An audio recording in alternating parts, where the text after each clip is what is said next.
Talak 3 itu meluncur dari mulut suamiku karena aku menolak membiayai kemewahan ibu dan adiknya. Bukannya sedih. Aku tertawa puas. Akhirnya, belenggu sebagai sapi perah keluarga Benalu ini terlepas selamanya. Lebih baik berpisah daripada hancur perlahan. Sebelum ceritanya dimulai, silakan tulis di kolom komentar dari daerah mana saja teman-teman yang menonton cerita ini. Dan dengar cerita sambil aktivitas apa? Nyapu, ngepel, tiduran, rebahan atau apa? Yuk kita simak ceritanya. Suasana di ruang tengah rumah Bu Ratih terasa begitu pengap. Seolah oksigen di sana tersedot habis oleh ketamakan yang menguar dari para penghuninya. Kipas angin tua yang berputar lambat di langit-langit mengeluarkan suara berderit yang menyakitkan telinga. Seirama dengan rengekan manja Sinta yang sudah berlangsung selama hampir 1 jam. Di ruangan sempit itu, Kirana duduk diam dengan punggung tegak. Tangannya tertaut erat di pangkuan, berusaha menahan gejolak emosi yang mulai mendidih di dadanya. Hari itu adalah acara kumpul keluarga bulanan. Sebuah tradisi yang sebenarnya sangat dibenci Kirana. Bukan karena ia tidak suka bersilaturahmi, melainkan karena setiap pertemuan di rumah mertuanya ini selalu berujung pada satu agenda tunggal, memeras dompetnya. Di hadapan Kirana, Sinta, adik iparnya yang baru berusia 22 tahun, menyodorkan sebuah brosur mobil dengan wajah cemberut yang dibuat-buat. "Mbak Kirana, pokoknya Sinta mau yang ini." Rengek Sinta sambil menunjuk gambar sebuah mobil SUV terbaru berwarna merah menyala. Teman-teman geng arisan Sinta semuanya sudah bawa mobil sendiri ke kampus. Malu tahu, Mbak, kalau Sinta masih harus naik taksi online atau nebeng teman. Masa kakak ipar Sinta pengusaha sukses tapi adik iparnya dekil begini? Belum sempat Kirana menjawab. Suara berat dan serak dari arah kursi goyang menyahut. Itu suara Bu Ratih, ibu mertuanya. Wanita parubaya itu menatap Kirana dengan pandangan menyelidik. Seolah sedang menghitung berapa nilai emas yang menempel di tubuh menantunya. "Dan jangan lupa urusan rumah, Kirana," timpal Bu Ratih dengan nada yang tidak menerima penolakan. "Ibu sudah tidak betah tinggal di gang sempit ini. Baunya selokan kalau hujan bikin ibu sesak napas. Tadi ibu sudah lihat rumah di perumahan Grand Wisata. Harganya cuma 2 miliar. Kamu kan uangnya banyak. Butikmu itu selalu ramai. Masa membelikan rumah untuk mertua saja hitung-hitungan? Ingat, ridho suami itu ridho Tuhan, dan surganya suami ada di telapak kaki ibunya." Kirana menarik napas panjang. Kalimat manipulatif itu sudah ribuan kali ia dengar. Selama 5 tahun pernikahan, ia sudah diam. Ia sudah merenovasi rumah ini, membelikan motor untuk Sinta, dan menanggung biaya hidup harian mereka. Namun, permintaan kali ini sungguh di luar akal sehat.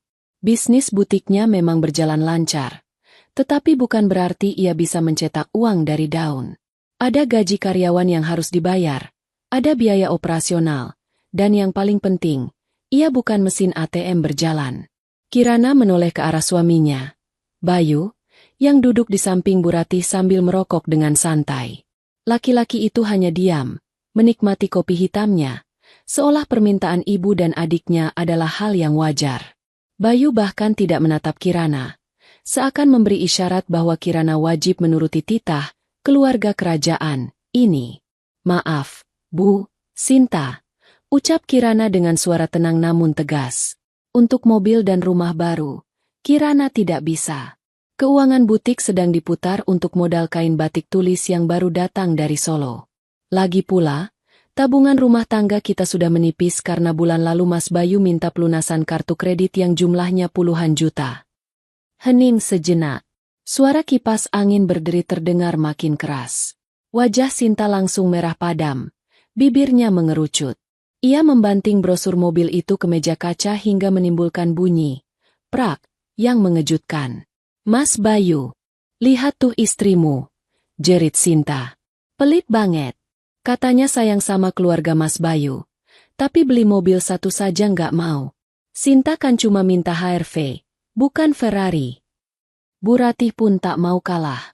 Ia memegang dadanya seolah-olah terkena serangan jantung mendadak. "Aduh, dada ibu sakit. Punya menantu kok perhitungan sekali sama orang tua. Apa gunanya kamu kaya kalau mertuamu menderita di rumah butut ini?" "Bayu, Kamu itu laki-laki, tegas dong sama istrimu. Ajari dia cara menghormati orang tua. Bayu yang sejak tadi diam, tiba-tiba mematikan rokoknya dengan kasar di asbak. Ia berdiri, wajahnya memerah menahan amarah. Harga dirinya sebagai anak laki-laki tertua merasa diinjak-injak karena istrinya berani menolak perintah ibunya di depan matanya sendiri. Ia merasa wibawanya runtuh. "Kirana!" bentak Bayu. Suaranya menggelegar memenuhi ruang tamu yang sempit itu. "Kamu ini benar-benar istri durhaka. Uang itu bisa dicari, tapi kebahagiaan ibu dan Sinta itu nomor satu. Kamu jangan alasan modal usaha terus. Aku tahu uangmu banyak disembunyikan di rekening lain, kan?" Kirana menatap suaminya dengan tatapan tak percaya. "Mas, kamu sadar nggak apa yang kamu minta? 2 miliar untuk rumah dan 400 juta untuk mobil? Kamu sendiri selama ini tidak pernah memberi nafkah yang cukup. Malah aku yang menutup semua lubang hutangmu. Sekarang kamu memaksaku menghabiskan modal usaha. Diam kamu." Bayu menunjuk wajah Kirana. Jari telunjuknya gemetar karena emosi. "Jangan berani-berani kamu mengungkit nafkah. Tugasku sebagai suami itu memimpin.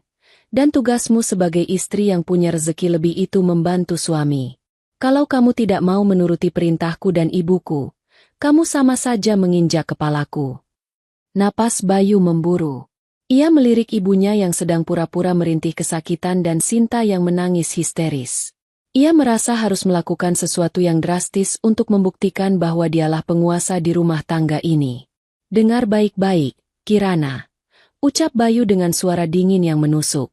"Kalau kamu lebih sayang uangmu daripada keluargaku, kalau kamu tidak mau membelikan rumah dan mobil itu hari ini juga, untuk apa kamu jadi istriku? Kamu tidak berguna." "Mas!" Kirana hendak menyela, tapi Bayu mengangkat tangannya. Mulai detik ini, Bayu berteriak lantang, matanya melotot tajam. "Saya jatuhkan talak 3 padamu. Keluar kamu dari rumah ibuku sekarang juga. Bawa semua uangmu yang berharga itu. Aku muak punya istri pelit sepertimu." Waktu seolah berhenti. Bu Ratis ketika berhenti merintih. Matanya berbinar licik. Mungkin berpikir Kirana akan berlutut memohon dan akhirnya menyerahkan uangnya. Sinta pun diam, menunggu reaksi kakak iparnya yang biasanya penurut. Namun, reaksi yang muncul sungguh di luar dugaan mereka. Kirana tidak menangis. Ia tidak jatuh bersimpuh memeluk kaki Bayu.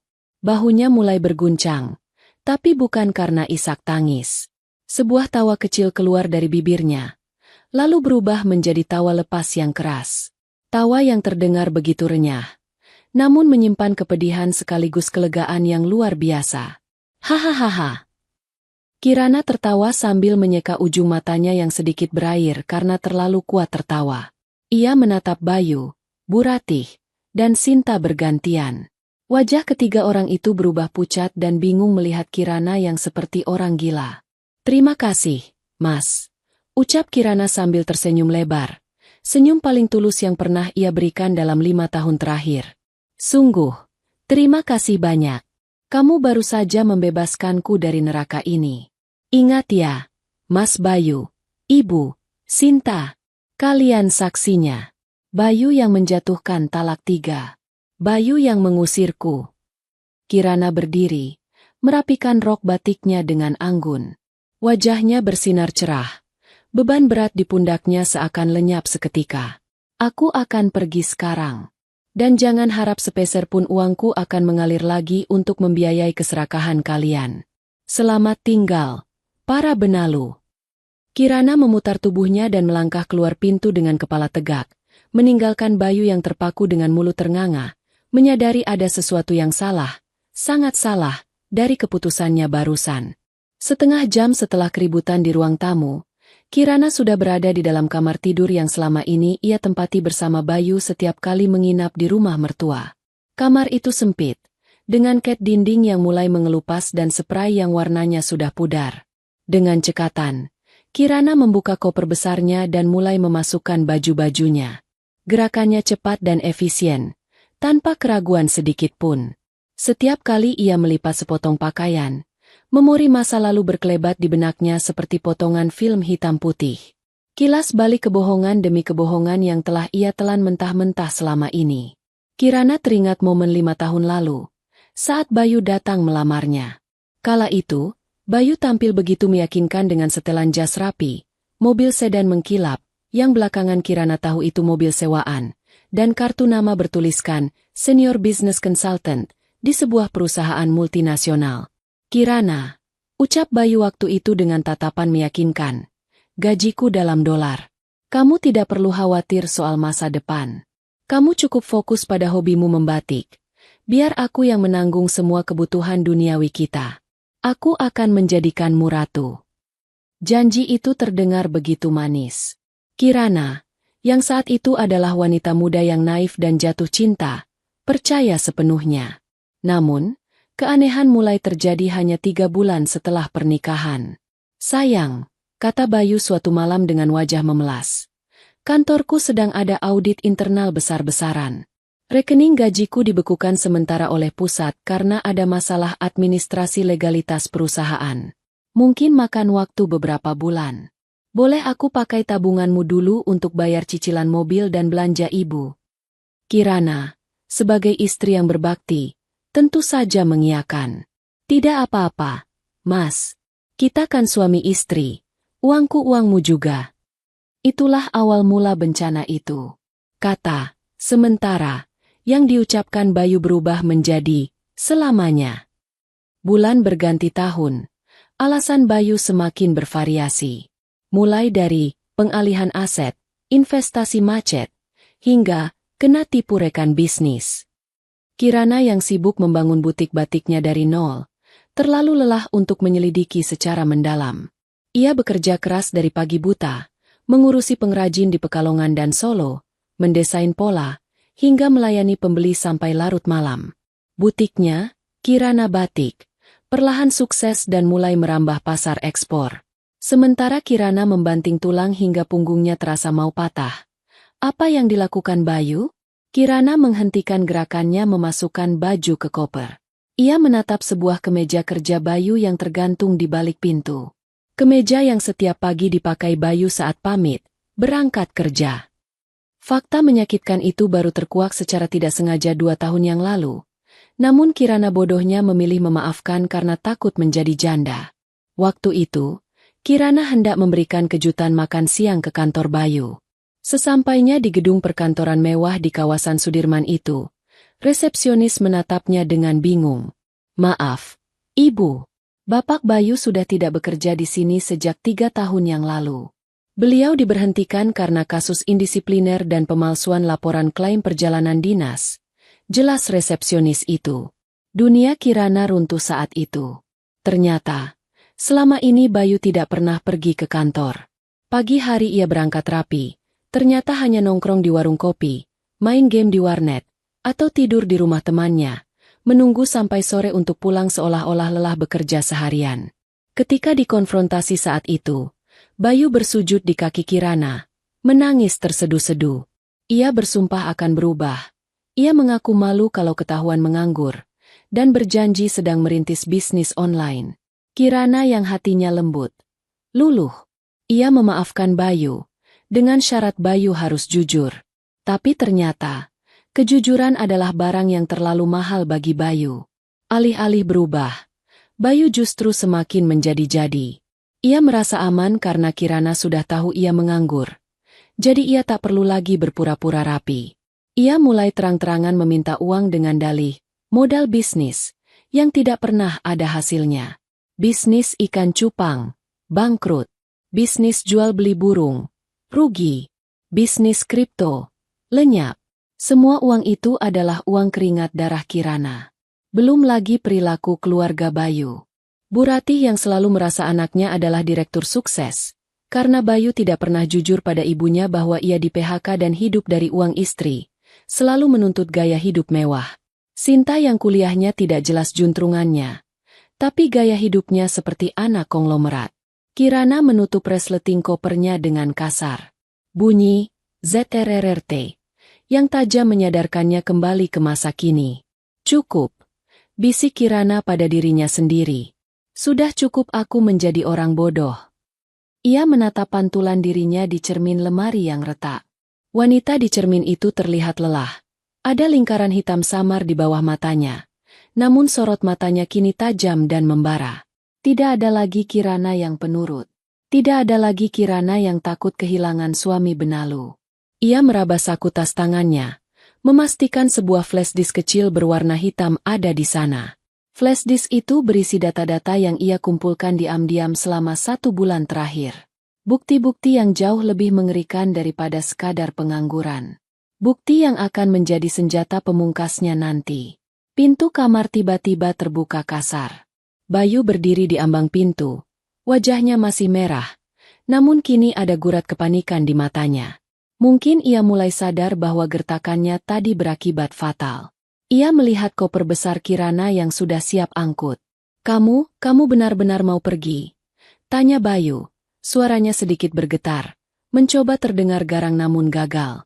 "Kamu jangan main-main ya, Kirana. Kalau kamu keluar dari pintu rumah ini, jangan harap kamu bisa kembali lagi. Kamu pikir gampang jadi janda? Siapa yang mau sama wanita pembangkang sepertimu?"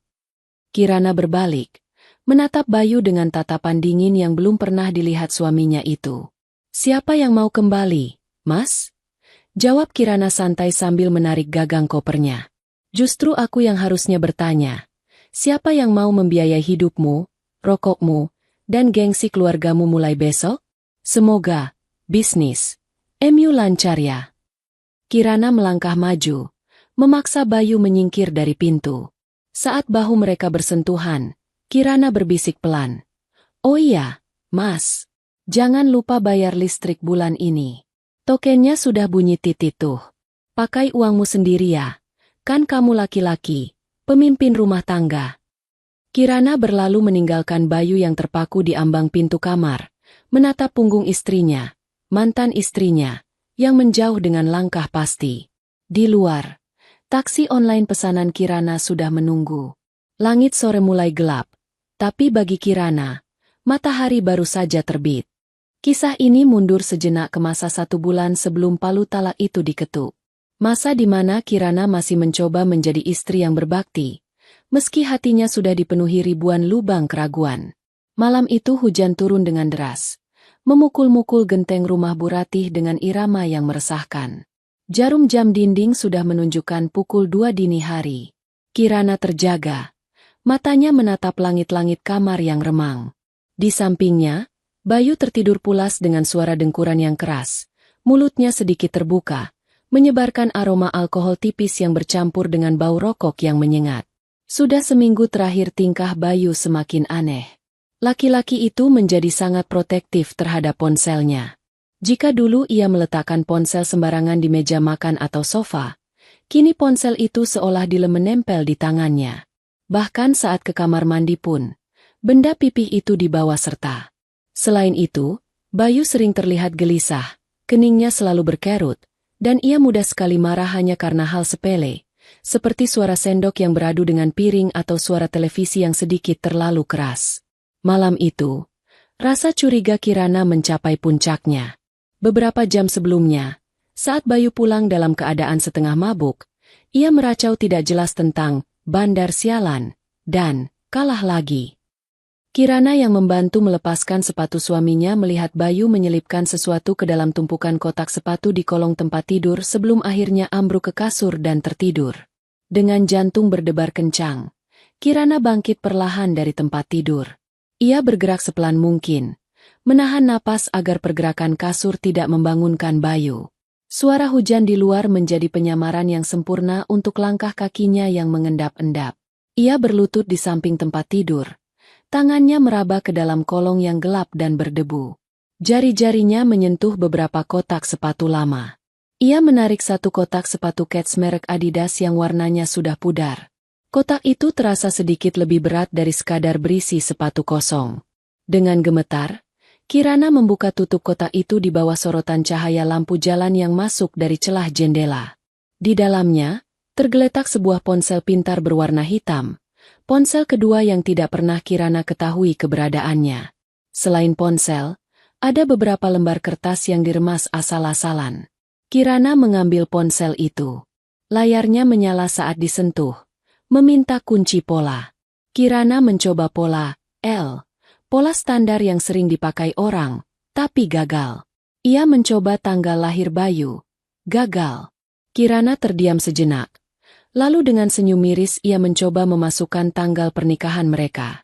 Klik. Terbuka. Ironi yang menyakitkan. Bayu menggunakan tanggal suci pernikahan mereka untuk mengunci rahasia busuknya. Saat Kirana mulai menjelajahi isi ponsel itu, matanya membelalak lebar. Rasa kantuknya hilang seketika, digantikan oleh rasa mual yang hebat seolah ada batu besar yang menghantam ulu hatinya.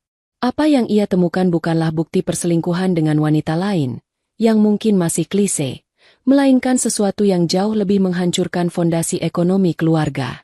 Aplikasi yang paling sering dibuka adalah aplikasi judi online. Kirana membuka riwayat transaksinya dan menutup mulutnya dengan tangan agar tidak menjerit. Angka-angka berwarna merah berderet panjang tanpa henti. Deposit 5 juta. Kalah. Deposit 10 juta. Kalah. Deposit 25 juta. Kalah. Dalam 1 bulan terakhir saja, Bayu sudah menghabiskan hampir 100 juta rupiah untuk memutar slot gambar kakek tua pembawa petir itu.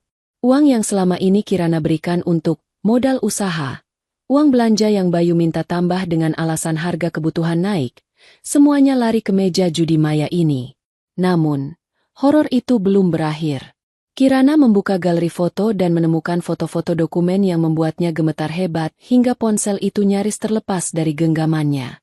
Ada foto sertifikat hak milik, SHM, rumah yang kini mereka tempati, rumah milik Bu Ratih. Di foto berikutnya, ada bukti tanda terima gadai dari sebuah lembaga keuangan non-resmi alias rentenir, dengan jaminan sertifikat tersebut. Bayu telah menggadaikan rumah ibunya sendiri senilai 500 juta rupiah. Tanggal jatuh temponya adalah bulan depan. Kirana merasa kepalanya berputar. Ia beralih ke aplikasi pesan instan hijau. Di sana, ia menemukan percakapan Bayu dengan kontak bernama Bos Naga. Isinya penuh dengan ancaman mengerikan. Bayar bunganya besok atau anak buah gue sikat rumah lu. Sabar bos.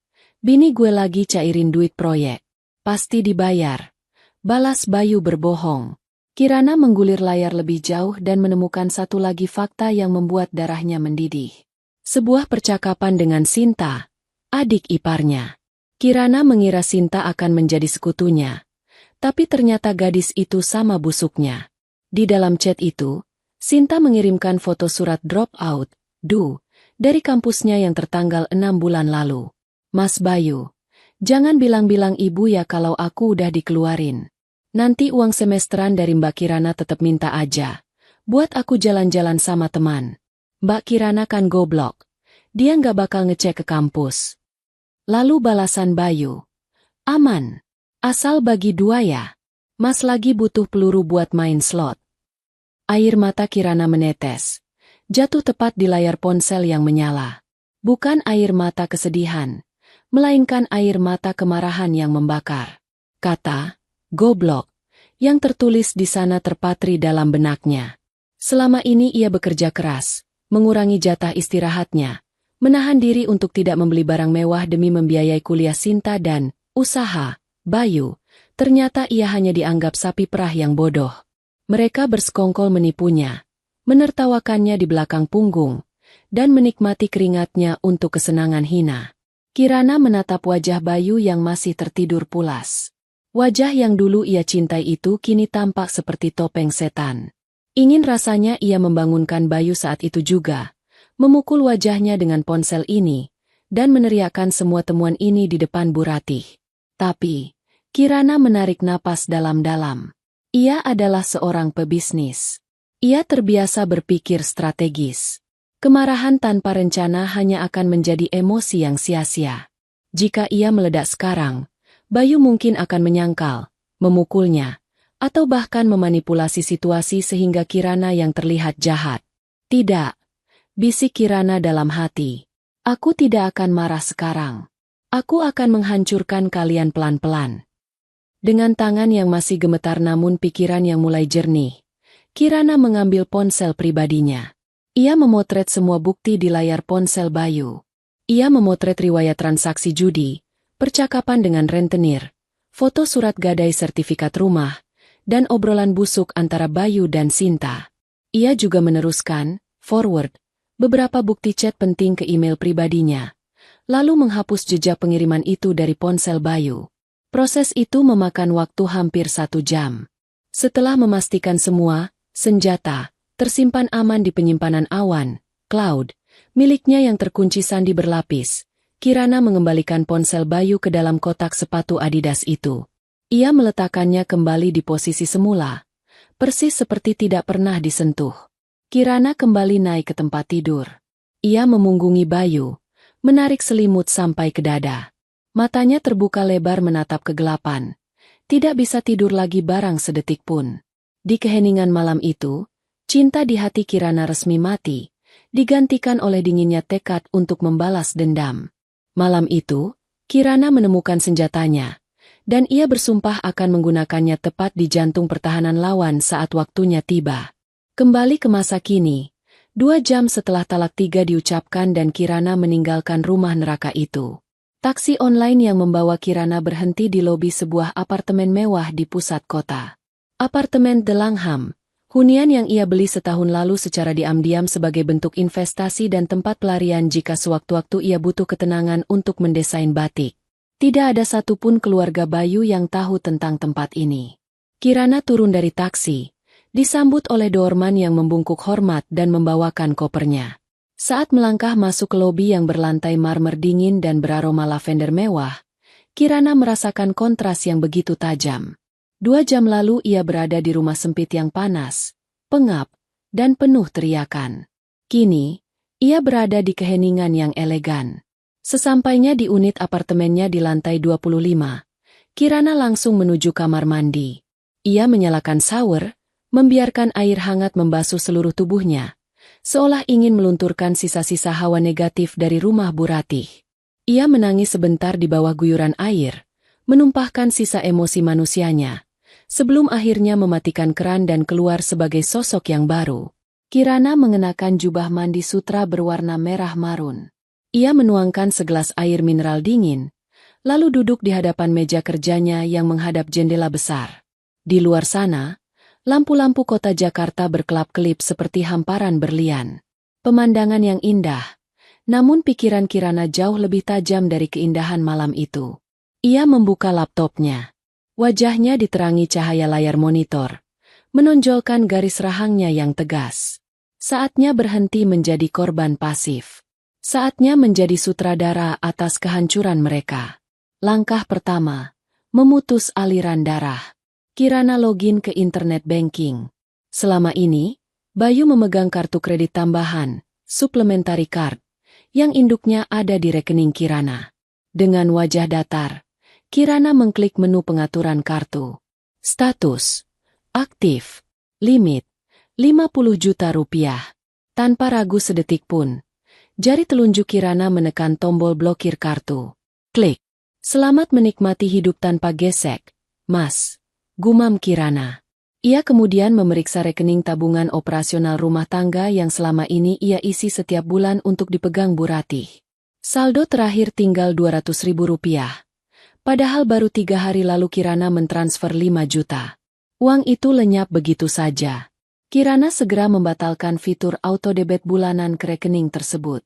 Mulai besok, tidak akan ada lagi notifikasi, dana masuk, di ponsel Bu Ratih. Langkah kedua, mengamankan aset dan validasi hutang. Kirana meraih ponselnya dan menghubungi Pak Hendra, pengacara kepercayaannya yang mengurus legalitas bisnis butiknya. Meskipun sudah malam, Pak Hendra mengangkat telepon itu dengan sigap. Selamat malam, Bu Kirana. Tumben menelepon malam-malam. Ada yang darurat? Malam, Pak Hendra. Maaf mengganggu. Saya ingin memberitahu bahwa suami saya baru saja menjatuhkan talak 3 secara lisan. Saya butuh Bapak menyiapkan berkas perceraian resmi secepatnya ke pengadilan agama. Hening sejenak di ujung telepon, sebelum Pak Hendra menjawab dengan nada profesional. Baik, Bu. Saya turut prihatin. Atau mungkin selamat? Mengingat cerita Ibu selama ini. Selamat adalah kata yang lebih tepat, Pak. Jawab Kirana tenang. Tapi ada satu hal lagi. Saya ingin Bapak memvalidasi hutang-hutang atas nama Bayu yang tidak melibatkan tanda tangan saya. Saya punya bukti dia meminjam uang ke rentenir dan pinjol.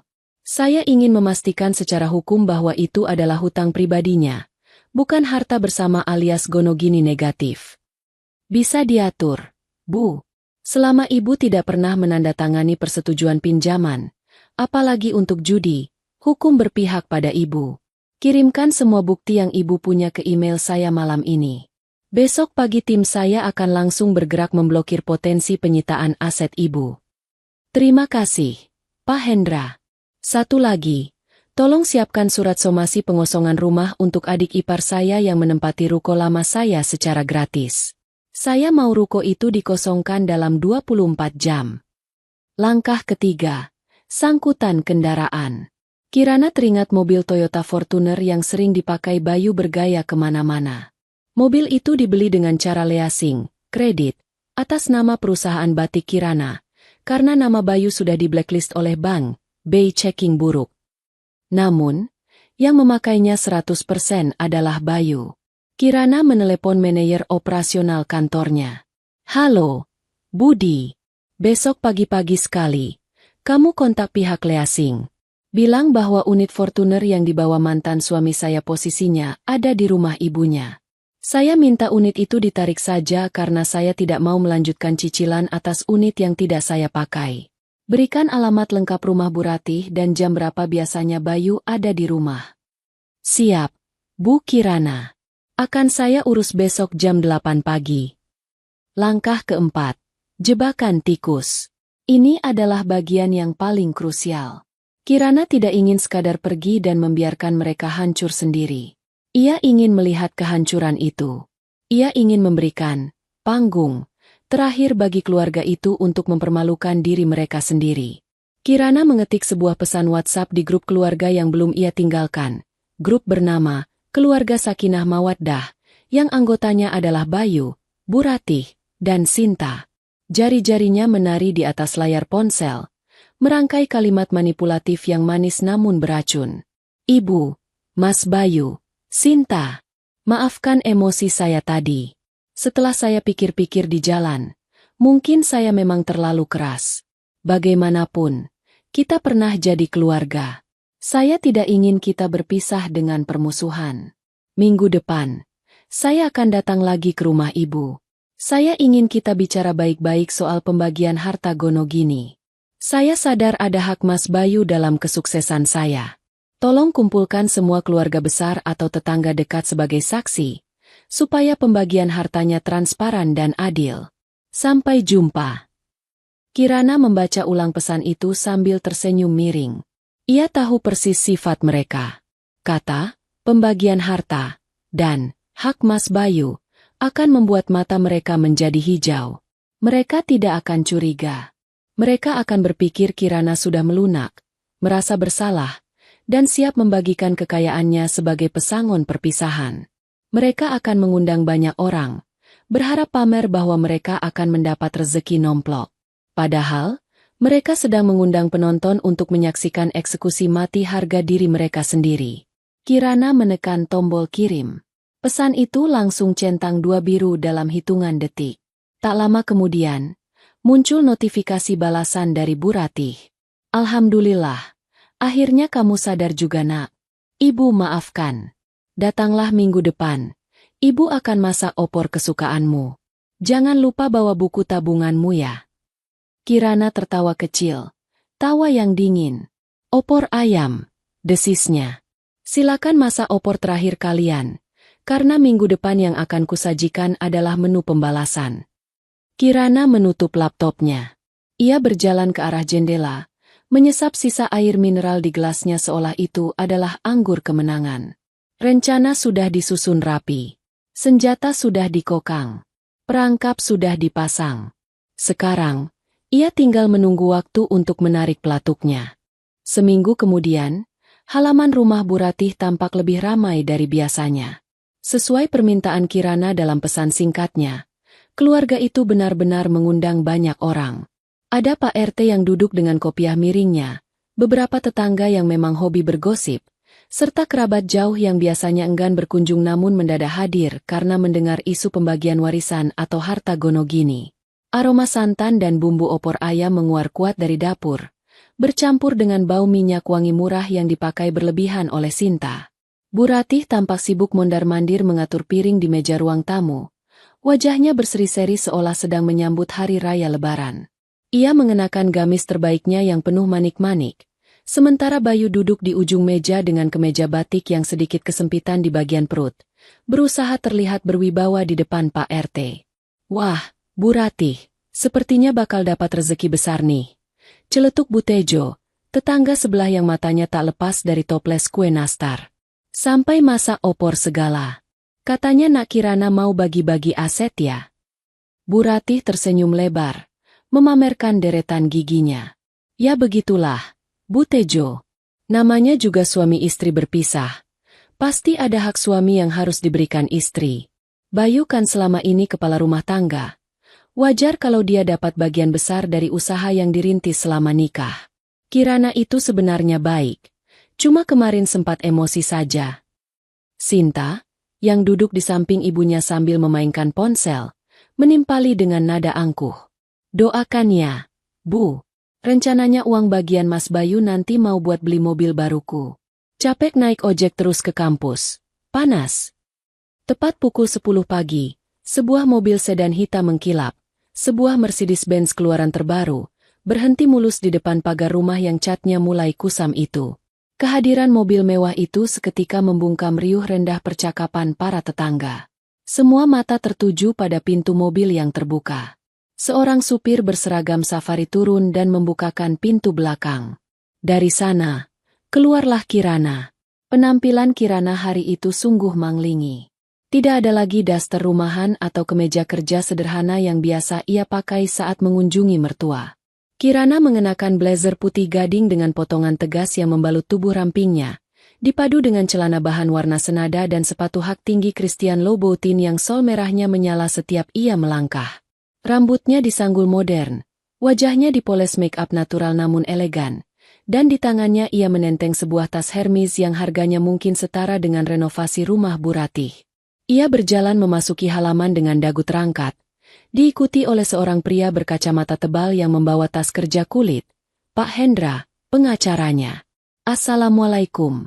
Sapa Kirana dengan suara merdu namun berwibawa. Waalaikumsalam. Jawab para tetangga serempak, terpesona sekaligus segan melihat aura, nyonya besar, yang memancar dari Kirana. Bu Ratih segera menghambur menyambut. Matanya berbinar menatap tas mewah Kirana. Ya ampun, menantuku. Masuk. Nak, masuk. Ibu sudah masakan opor kesukaanmu. Ayo duduk dekat Mas Bayu. Kirana tersenyum tipis, senyum yang tidak mencapai matanya. Ia menolak halus tangan Bu Ratih yang hendak merangkulnya. Terima kasih, Bu. Tapi kita langsung ke inti acara saja ya. Saya sibuk. Banyak meeting dengan klien dari Singapura siang nanti. Kirana duduk di kursi tunggal yang berhadapan langsung dengan sofa panjang tempat Bayu, Bu Ratih, dan Sinta duduk. Pak Hendra berdiri tegak di samping Kirana, mengeluarkan beberapa map tebal dari tasnya dan meletakkannya di meja. Suasana mendadak tegang. Pak RT berdehem canggung, mencoba mencairkan suasana. Baiklah. Karena kedua belah pihak sudah hadir, mungkin bisa dimulai musyawarahnya. Katanya mau bahas harta gono gini ya, Nak Bayu? Tanya Pak RT. Bayu menegakkan punggungnya, melirik map di meja dengan tatapan tamak. Betul, Pak RT. Saya mau menuntut hak saya. Selama 5 tahun menikah, butik Kirana itu berkembang pesat. Itu kan harta bersama. Saya minta setengah dari aset butik, dan mobil Fortuner itu balik nama ke saya. Juga uang tunai 1 miliar untuk jaminan hidup saya dan ibu. Terdengar suara bisik-bisik dari para tetangga. Angka yang fantastis. Bu Ratih mengangguk-angguk setuju, sementara Sinta tersenyum licik. Kirana mendengarkan tuntutan itu tanpa ekspresi. Ia perlahan membuka kacamata hitamnya, menatap tajam ke arah Sinta lebih dulu. Sebelum kita bicara soal uang miliaran, Suara Kirana memecah keheningan, tenang namun menusuk. Saya ingin menyelesaikan urusan kecil dulu. Soal Sinta. Sinta tersentak kaget namanya disebut. Kok aku? Kan urusannya sama Mas Bayu. Kamu minta dibelikan Honda HR-V, kan? Sebagai syarat supaya kamu tidak malu sama teman-teman kampusmu. Tanya Kirana lembut. Iya dong. Jawab Sinta cepat. Itu kewajiban Mbak Kirana kan? Membantu adik ipar biar sukses kuliahnya. Kirana mengangguk pelan. Ia memberi isyarat pada Pak Hendra. Pengacara itu mengeluarkan sebuah pelantang suara Bluetooth kecil dan meletakkannya di tengah meja. Saya setuju pendidikan itu penting, kata Kirana. Makanya, saya heran. Untuk apa kamu butuh mobil ke kampus? Kalau kamu sebenarnya sudah tidak punya kampus. Wajah Sinta berubah pucat pasi dalam sekejap. Maksud Mbak apa? Kirana menekan tombol play di ponselnya yang terhubung ke pelantang suara. Suara rekaman telepon terdengar jernih dan keras, memenuhi ruang tamu hingga terdengar ke teras tempat tetangga berkuping tebal menyimak. Selamat siang, Bu Kirana. Saya Pak Bagio dari bagian akademik universitas. Kami ingin mengonfirmasi bahwa surat drop out, DU, atas nama mahasiswi Sinta sudah kami kirimkan ke alamat rumah 6 bulan lalu. Saudari Sinta sudah tidak aktif kuliah selama 2 semester berturut-turut dan IPK-nya di bawah standar minimal. Status kemahasiswaannya sudah dicabut permanen. Hening. Sunyi senyap yang mencekam. Bu Ratih menatap anak perempuannya dengan mata melotot. Mulutnya ternganga tak percaya. Sinta ini suara siapa? Kamu Didu. Bohong kan? Sinta gemetar hebat. Keringat dingin mengucur di pelipisnya. Ia mencoba menyangkal, tapi lidahnya keluh. Dan ini, lanjut Kirana sambil melempar segepok foto ke meja. Foto-foto itu menyebar, memperlihatkan Sinta sedang berpesta di klub malam, jalan-jalan ke Bali, dan belanja barang branded. Semuanya di tanggal dan jam di mana ia seharusnya berada di ruang kuliah. Uang semesteran 15 juta per 6 bulan yang selalu saya transfer, ternyata dipakai untuk open table di klub malam ya, Sinta? Tanya Kirana dengan nada dingin. Kamu membohongi ibumu, membohongi saya, dan sekarang kamu berani minta mobil. Dasar anak tidak tahu diuntung. Bu Ratih menjerit histeris. Ia yang selama ini selalu memanjakan Sinta, merasa ditampar keras di depan umum. Malu yang luar biasa. Ia menyambar toples kue di meja dan hendak melemparkannya ke Sinta, tapi ditahan oleh Pak RT. Ibu! Ampun Bu, Sinta hilaf. Sinta menangis meraung-raung, menutupi wajahnya dengan tangan. Image gadis kuliahan pintar yang selama ini ia banggakan di depan tetangga hancur lebur seketika. Para tetangga mulai bergunjing terang-terangan, menunjuk-nunjuk Sinta dengan tatapan jijik. Lihat tuh, gayanya selangit, ternyata Du. Bisik Bu Tejo cukup keras. Kasihan Bu Ratih, punya anak perempuan penipu. Kirana menatap kekacauan itu dengan kepuasan yang tersembunyi rapi di balik wajah datarnya. Satu pion sudah tumbang. Mental Sinta hancur di depan ibunya dan para tetangga. Gadis manja itu kini tak lebih dari seonggok pesakitan yang menangis di pojok sofa. Nah, kata Kirana sambil menepuk tangan sekali, menarik kembali perhatian semua orang yang sedang fokus pada drama Sinta. Urusan Sinta sudah jelas. Sekarang, giliran Mas Bayu. Katanya mau minta 1 miliar. Bayu yang sejak tadi diam karena kaget melihat adiknya terbongkar, kini menatap Kirana dengan nyalang. Ia merasa serangan itu belum selesai. Melihat adiknya menangis histeris dan ibunya yang terlihat syok memegang dada, amarah Bayu meledak. Ia merasa Kirana sengaja mempermalukan keluarganya di depan umum. Dengan kasar, ia menggebrak meja kaca hingga toples-toples kue bergetar. Cukup, Kirana, bentak Bayu sambil berdiri. Wajahnya merah padam. Urat-urat lehernya menonjol. Kamu keterlaluan. Kalau kamu benci sama kami, bilang saja. Jangan buka aib adikku di depan orang kampung begini. Kamu sengaja kan? Dasar wanita ular. Pak RT mencoba menenangkan. Sabar, Nak Bayu. Sabar. Jangan emosi. Bapak diam saja. Hardik Bayu kepada Pak RT. membuat Pak Tua itu tersentak kaget. Bayu menunjuk wajah Kirana. Oke, kamu mau main kasar? Fine. Sekarang mana bagianku? Mana hak gonoginiku? Aku tidak peduli soal Sinta. Itu urusan dia. Tapi aku suamimu. Aku punya andil dalam hartamu. Berikan uangku dan pergi dari sini. Kirana tidak bergeming sedikit pun. Ia bahkan tidak berkedip saat Bayu membentaknya. Dengan gerakan lambat yang sangat elegan, Kirana memberi kode pada Pak Hendra untuk membuka map kedua.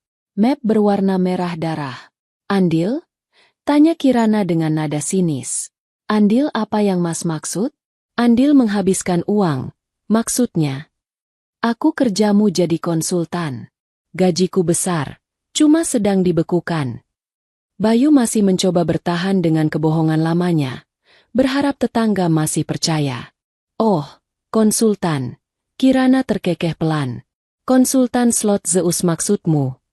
Pak Hendra mengeluarkan tumpukan kertas tebal hasil cetakan rekening koran dan meletakkannya di hadapan Bayu. Ini adalah mutasi rekening Mas Bayu selama 2 tahun terakhir. Jelas Kirana. Suaranya lantang agar semua orang mendengar. Lihat yang saya tandai dengan stabilo merah. Transfer ke payment gateway situs judi online. 5 juta. 10 juta. 20 juta.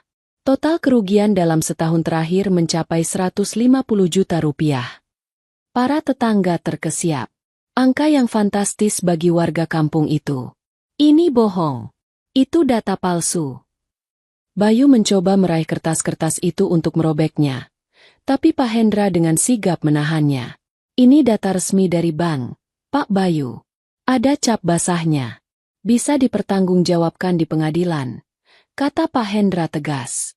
Mas. Bu Ratih yang baru sadar dari syoknya soal Sinta, kini menatap anak laki-laki kebanggaannya dengan pandangan nanar. Astagfirullah. Bayu. Kamu judi. Uang belanja ibu kamu pakai judi. Bukan cuma uang belanja, Bu. Potong Kirana cepat. Ia belum selesai. Bom atom yang sesungguhnya baru akan dijatuhkan. Kirana mengambil selembar kertas lagi dari map itu. Sebuah surat peringatan dengan kop surat berlogo seram dari sebuah lembaga pinjaman dana cepat. Ibu Ratih, panggil Kirana lembut namun tegas. Ibu tahu di mana sertifikat rumah ini? Wajah Bu Ratih memucat. Sertifikat? Ada di lemari ibu. Disimpan rapi di bawah baju. Yakin ada di sana? Tanya Kirana menantang. Sebab, menurut surat ini, sertifikat rumah atas nama Ratih Suminar sudah digadaikan 6 bulan lalu dengan nilai pinjaman 500 juta rupiah. Dan karena bunganya tidak dibayar selama 3 bulan terakhir, statusnya sekarang macet total. Kirana meletakkan surat penyitaan itu di depan Bu Ratih. Besok pagi, lanjut Kirana dengan nada final, pihak kreditur akan datang untuk melakukan eksekusi penyitaan. Rumah ini bukan milik ibu lagi. Rumah ini sudah digadaikan oleh anak kesayangan ibu, Bayu, untuk menutupi kalah judinya. Dur, berita itu meledak lebih dahsyat daripada kabar Sinta Didu. Bu Ratih merasa dunia di sekelilingnya berputar cepat. Rumah ini adalah satu-satunya harta peninggalan almarhum suaminya. Tempat ia berteduh di hari tua. Bayu. Suara Bu Ratih tercekat. Nyaris tak terdengar. Katakan ini bohong. Nak, kamu tidak mungkin tega jual rumah ibu, kan? Kamu bilang kamu sukses, kamu bilang. Bayu mundur selangkah. Wajahnya pucat pasi seperti mayat. Rahasianya yang paling gelap, yang ia jaga mati-matian, kini telanjang di bawah sinar matahari siang. Ia melihat tatapan tetangga yang kini berubah menjadi tatapan menghakimi yang mengerikan. Tidak ada lagi rasa hormat. Hanya ada kejijikan. Ibu, dengerin Bayu dulu, Bu. Itu buat modal bisnis. Bayu ditipu teman, Bu. Bayu pasti tebus kok. Bayu janji. Bayu tergagap, mencoba meraih tangan ibunya. Namun, Bu Ratih menepis tangan anaknya dengan kasar. Wanita tua itu tiba-tiba memiliki tenaga yang entah datang dari mana. Ia berdiri dan melayangkan tamparan keras ke pipi Bayu. Plak! Suara tamparan itu menggema di seluruh ruangan. Bayu terhuyung ke belakang. Anak durhaka, jerit Bu Ratih dengan air mata bercucuran. Ibu besarkan kamu dengan susah payah. Ibu bangga-banggakan kamu ke semua orang. Ternyata kamu setan. Kamu curi rumah ibu buat judi? Kamu tega bikin ibu jadi gelandangan di masa tua. Bu Ratih memukuli dada bidang Bayu bertubi-tubi dengan kepalan tangannya yang lemah. Bayu hanya bisa menunduk. Tidak berani melawan karena puluhan pasang mata tetangga dan Pak RT menatapnya seolah siap mengeroyoknya jika ia berani menyentuh ibunya. Di tengah kekacauan itu, Kirana berdiri dengan tenang. Ia melihat jam tangannya. Waktunya pas. Gumam Kirana pelan. Dari kejauhan, terdengar suara deru motor-motor besar mendekat.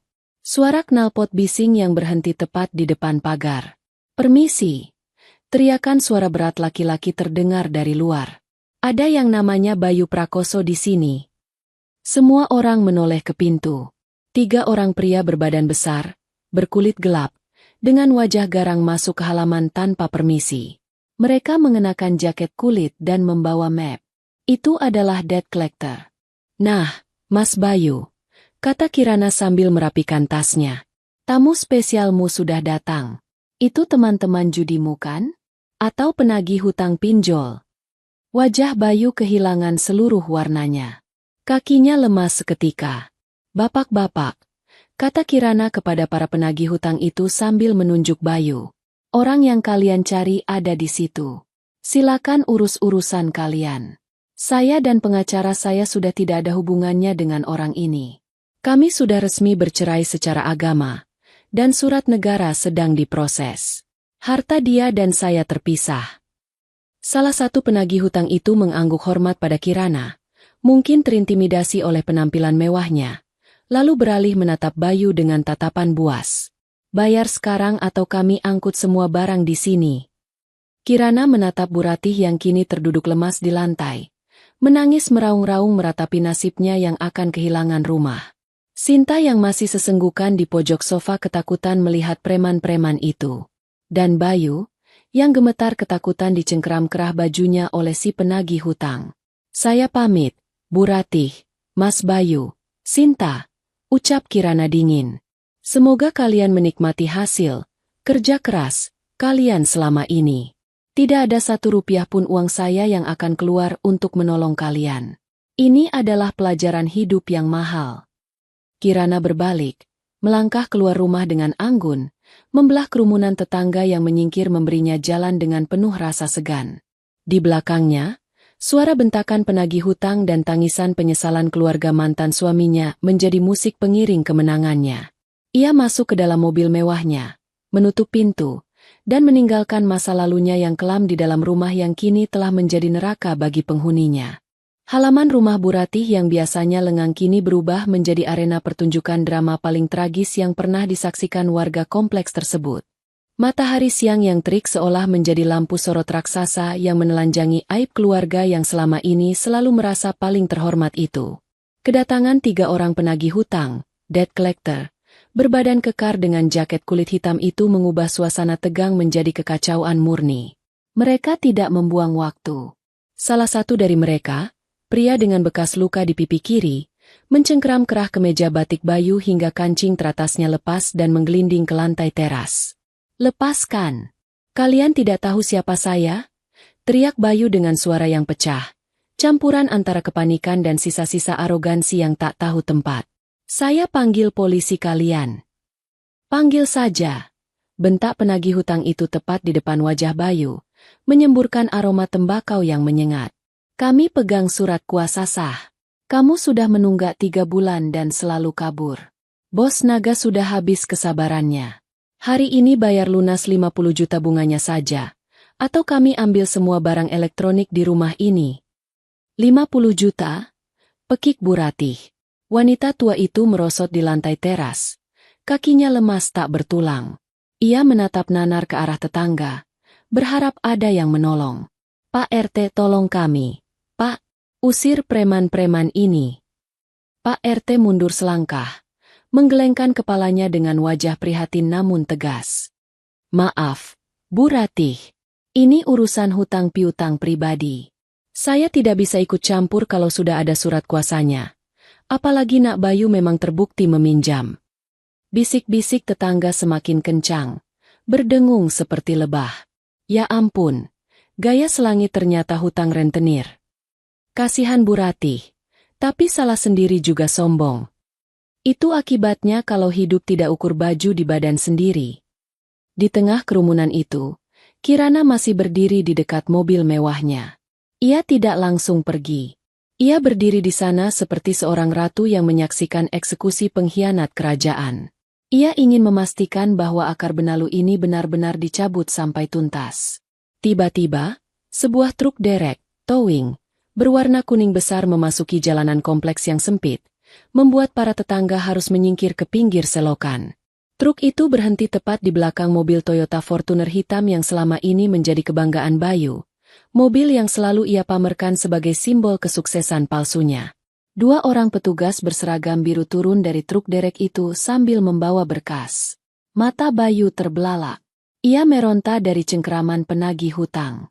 "Hei, siapa kalian? Mau apa kalian dengan mobil saya?" Salah satu petugas leasing mendekat dengan sopan namun wajahnya datar. "Selamat siang. Kami dari pihak Multifinance. Kami mendapat instruksi dari pemilik sah kendaraan, PT Kirana Batik Sejahtera, untuk melakukan penarikan unit karena pembatalan penggunaan aset perusahaan." "Apa? Itu mobilku!" Bayu berteriak histeris. Ia menoleh ke arah Kirana dengan tatapan penuh kebencian. "Kirana! Kamu tidak bisa melakukan ini. Itu mobil operasionalku. Aku yang pakai setiap hari." Kirana melangkah maju sedikit. Cukup dekat agar suaranya terdengar jelas oleh semua orang. Namun cukup jauh untuk tidak tersentuh kotoran drama itu. "Koreksi, Mas," ucap Kirana tenang. "Itu mobil atas nama perusahaanku. BPKB dan STNK atas nama PT Kirana Batik. Kamu hanya user yang dipinjamkan fasilitas. Karena kamu sudah bukan suamiku, dan kamu tidak punya hubungan kerja dengan perusahaanku, maka fasilitas itu ditarik. Tapi aku butuh mobil itu. Bagaimana aku bisa cari kerja kalau tidak ada kendaraan?" Bayu memelas. Harga dirinya sudah benar-benar lenyap. Ia sadar, tanpa mobil itu, ia hanyalah pengangguran biasa. Mobil itu adalah satu-satunya kulit yang menutupi kemiskinannya. "Naik angkot, Mas," jawab Kirana singkat. "Atau jalan kaki. Sehat, kan?" Petugas leasing tidak membuang waktu. Dalam hitungan menit, mobil Fortuner gagah itu sudah dikaitkan ke truk derek. Ban depannya terangkat ke udara, seolah melambai selamat tinggal pada tuannya yang tak tahu diri. Sinta, yang melihat mobil impian kakaknya ditarik, meledak tangisnya. Ia berlari keluar, menarik lengan baju petugas leasing. "Jangan diambil, Pak. Nanti saya ke kampus naik apa? Teman-teman saya lihat." "Sinta," bentak Kirana keras, membuat gadis itu terlonjak. "Sadar diri. Kamu sudah didu. Tidak ada kampus. Berhenti hidup dalam hayalan." Sinta terduduk di aspal panas, menangis meraung-raung seperti anak kecil yang permennya dirampas. Tetangga menggeleng-gelengkan kepala melihat pemandangan memalukan itu. Sementara itu, di teras, para penagih hutang mulai bergerak. Karena Bayu tidak punya uang sepeser pun, mereka mulai masuk ke dalam rumah. Suara gaduh terdengar. "Angkut TV-nya. Kulkas ini masih baru. Bawa." "Itu sound system di pojok. Sikat." Bu Ratih menjerit-jerit melihat barang-barang kesayangannya diangkut paksa keluar rumah. "Jangan TV Ibu. Itu buat nonton sinetron. Jangan kulkasnya. Banyak makanan." Namun teriakan itu sia-sia. Satu persatu barang elektronik diangkut ke bak mobil pick-up para penagih hutang. Rumah itu dikuras isinya sebagai pembayaran bunga hutang yang menggunung. Bayu hanya bisa berdiri mematung di tengah halaman. Wajahnya kosong. Mobilnya ditarik. Barang-barangnya disita. Aibnya terbongkar. Rumah ibunya terancam disita besok pagi. Dalam waktu kurang dari 2 jam, hidupnya yang nyaman hancur lebur menjadi debu. Kirana merasa cukup. Ia sudah melihat apa yang perlu ia lihat. Ia menatap wajah-wajah tetangga yang kini menatapnya dengan rasa hormat bercampur takut. "Bapak-bapak, ibu-ibu sekalian," ujar Kirana lantang. "Saya mohon maaf atas keributan ini. Hari ini saya tegaskan di depan saksi, bahwa saya, Kirana, tidak lagi memiliki hubungan apapun dengan keluarga ini. Segala hutang piutang yang mereka buat, murni tanggung jawab mereka sendiri. Jangan ada yang datang menagih ke saya." "Iya, Nak Kirana. Kami mengerti," sahut Butejo antusias. "Kamu wanita baik. Memang tidak pantas sama laki-laki Mokondo begitu." Kirana tersenyum tulus pada para tetangga, lalu berbalik menatap Bayu untuk terakhir kalinya. "Selamat menikmati kemiskinan yang kau buat sendiri, Mas. Talak 3 yang kau ucapkan adalah hadiah terindah dalam hidupku." Tanpa menoleh lagi, Kirana masuk ke dalam Mercedes-Benz miliknya. Pintu ditutup, memblokir suara tangisan Bu Ratih dan teriakan frustrasi Bayu. Mobil mewah itu melaju perlahan, meninggalkan kepulan debu tipis, membawa Kirana pergi menjauh dari masa lalu yang kelam menuju masa depan yang cerah. Di belakangnya, Bayu jatuh berlutut di tanah. Ia menatap nanar jejak ban mobil Kirana. Di telinganya masih terngiang tawa Kirana seminggu yang lalu. Tawa yang kini ia sadari adalah lonceng kematian bagi hidupnya yang penuh kepalsuan. 6 bulan telah berlalu sejak hari penghakiman di halaman rumah Bu Ratih. Roda nasib telah berputar 180 derajat, menggilas mereka yang sombong dan mengangkat mereka yang sabar. Paris, Prancis. Langit senja di kota Paris memancarkan warna ungu kemerahan yang memukau. Di sebuah ballroom hotel bintang 5 yang menghadap langsung ke Menara Eiffel, suasana tampak begitu gemerlap. Lampu kristal menggantung megah, memantulkan cahaya pada gelas-gelas champagne yang dipegang oleh para tamu undangan dari berbagai negara. Malam ini adalah malam peluncuran koleksi musim dingin, Kirana Batik International. Kirana berdiri di tengah ruangan, mengenakan gaun malam berbahan sutra batik tulis dengan motif sekar jagat yang dimodifikasi gaya kontemporer. Ia terlihat begitu bercahaya. Kulitnya glowing sehat, matanya berbinar penuh percaya diri, dan senyumnya merekah indah. Tidak ada lagi gurat kelelahan atau tekanan batin yang dulu selalu menghiasi wajahnya. "Madam Kirana," sapa seorang desainer terkenal asal Italia, mencium punggung tangan Kirana. "Karyamu luar biasa. Perpaduan tradisional dan modern yang sangat ekskuisite. Saya ingin memesan 500 potong untuk butik saya di Milan." "Terima kasih, Monsieur," jawab Kirana dengan bahasa Inggris yang fasih. "Manajer saya akan segera mengurus kontraknya." Kirana melirik ke sudut ruangan. Di sana, Pak Hendra, yang kini menjadi konsultan hukum tetap perusahaannya, mengangkat gelas memberi selamat. Bisnis Kirana meledak pasca perceraian. Tanpa beban finansial dari keluarga Benalu, ia bisa memutar modalnya dengan leluasa, berekspansi ke pasar internasional, dan membeli aset-aset properti baru. Ia menyesap jus jeruknya. Ia tetap tidak minum alkohol, merasakan manis dan segarnya kebebasan. Dulu, setiap rupiah yang ia hasilkan harus ia sembunyikan atau ia relakan dirampas suami. Kini, setiap sen kesuksesannya adalah miliknya, untuk membahagiakan dirinya dan orang-orang yang benar-benar menyayanginya, seperti orang tuanya sendiri di kampung dan para karyawan setianya. Kirana meraba dadanya, merasa begitu ringan. Tidak ada lagi dering telepon yang meminta uang. Tidak ada lagi rengekan ipar. Tidak ada lagi bentakan mertua. Hidupnya damai, kaya, dan terhormat. Jakarta, pinggiran kota. Sementara itu, ribuan kilometer dari gemerlap Paris, hujan deras mengguyur sebuah kawasan kumuh di pinggiran Jakarta.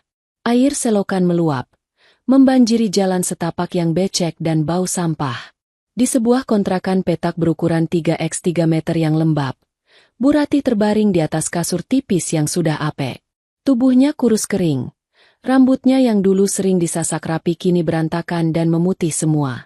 Sebelah wajahnya tampak miring. Serangan stroke ringan menyerangnya sebulan setelah rumahnya benar-benar disita bank dan ia diusir paksa. "Air, minta air," rintih Bu Ratih dengan suara parau. Di pojok ruangan, Sinta sedang duduk bersila sambil melipat bungkus keripik pedas. Bukan untuk dimakan, Tapi ia sedang bekerja. Ia menjadi buruh bungkus makanan ringan home industry dengan upah Rp20.000 per hari. Wajahnya yang dulu glowing karena perawatan mahal dari uang Kirana, kini kusam dan berjerawat. Kukunya yang dulu manicure kini hitam terkena debu pabrik. Ambil sendiri napas sih, Bu? Sinta lagi kejar setoran nih.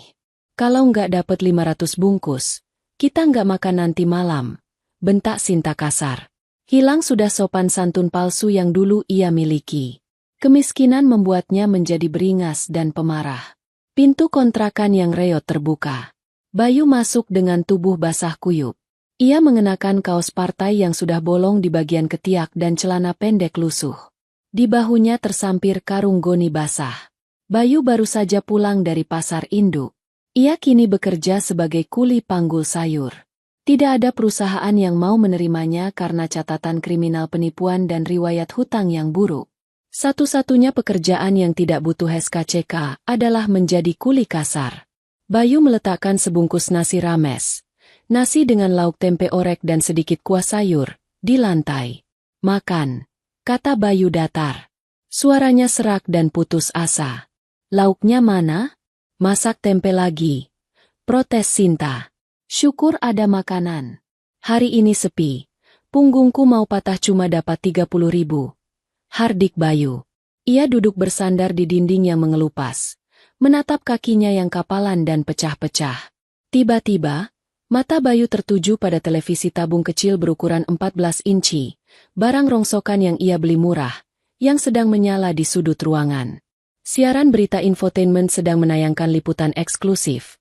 Pengusaha batik Indonesia, Kirana, mengguncang Paris Fashion Week dengan keanggunan budaya Jawa. Di layar kaca yang buram itu, wajah Kirana terpampang jelas. Cantik, elegan, dikelilingi bule-bule kaya, dan tersenyum lepas. Teks berjalan di bawah layar menuliskan, kekayaan bersih Kirana diprediksi melonjak hingga miliaran rupiah pasca ekspansi global. Bayu tertegun. Mulutnya menganga. Nasi rames di tangannya nyaris jatuh. Ia melihat wanita di layar itu. Wanita yang dulu mencuci baju-bajunya. Wanita yang dulu memijat kakinya. Wanita yang dulu ia bentak dan ia sebut pelit. Wanita yang ia ceraikan demi membela ego ibunya yang serakah. Wanita itu kini bersinar seperti berlian yang baru diasah. Sementara dirinya kini hanyalah lumpur di selokan. Bu Ratih yang mendengar suara TV berusaha menoleh. Melihat wajah Kirana di layar, air mata Bu Ratih menetes membasahi bantal yang apek. Penyesalan itu datang menghantam dadanya begitu sesak. Seandainya dulu ia tidak serakah. Seandainya dulu ia memperlakukan Kirana seperti anak sendiri. Mungkin hari ini ia sedang duduk di sofa empuk menikmati masa tua yang nyaman, bukan di gubuk tikus ini. Kirana, bisik Bayu. Suara itu penuh dengan kepedihan yang tak terlukiskan. Maafkan aku. Tapi permintaan maaf itu hanya memantul di dinding kontrakan yang sempit. Kirana di Paris tidak mendengarnya. Dan kalaupun mendengar, ia tidak akan peduli lagi. Bayu menundukkan kepalanya. Menangis terseduh-seduh di antara suara hujan dan atap bocor. Ia menyadari satu hal yang paling menyakitkan. Karma tidak pernah salah alamat. Dan ia baru saja membayar cicilan pertamanya untuk penderitaan seumur hidup. Tamat.